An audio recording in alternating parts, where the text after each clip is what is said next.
God hates the lazy. He can't stand them.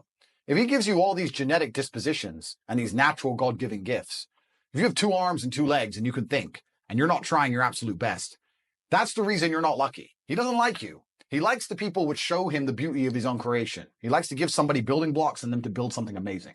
It's the best thing about being a man. You get to build who you are, right? You can decide if you want to be a funny comedian or a musician or a kickboxing world champion or fight the Matrix. You can decide whatever you want to be.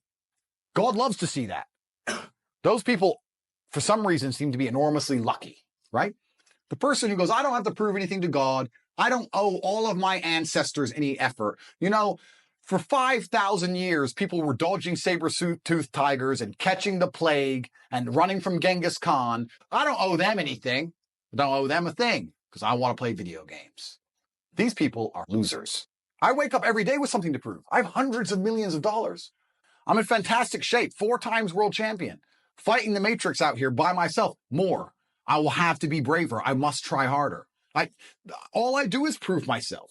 So when I hear people go, I don't have nothing to prove, then you're a loser. Peasants have never felt like they needed to prove anything, but kings felt like they needed to go and conquer land. Isn't that it's coincidental that the king who already had it all felt like he needed to go to some far-flung land and conquer it and take it and prove he's the king. But the peasants, oh, I don't have to prove nothing to nobody.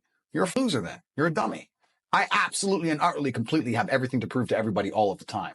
That's who I am. I will prove anything to anybody. If I sit and say X, I will prove it. Happiness is the number one thing that must be earned. And I'll tell you that my happiness is based on very real world achievements. I couldn't. If you try and base your life and your mentality purely around how happy you are, you'll end up hedonistic and destroyed. I think that as a man, your happiness comes from feeling respected over feeling loved.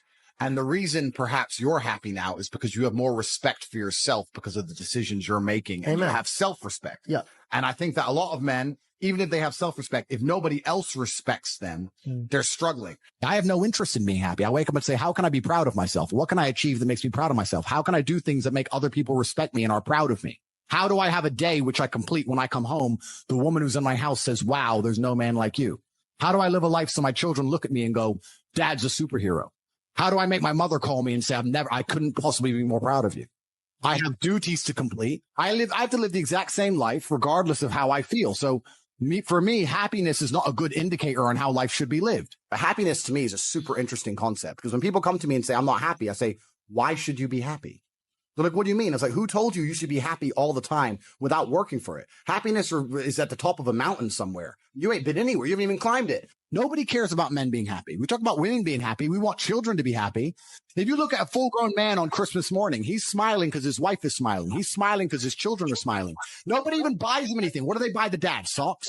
Nobody cares about men being happy. So why do you as a man care about you being happy? That's how you're going to fall into these traps. I'm a very content person. I live a fantastic life. I'm not miserable or depressed. I'm not sad ever, but I don't wake up and go, I want to be happy today. No, sir. I wake up and say, okay, things must be done. And those things will be completed regardless of how I feel. Regardless of how I feel.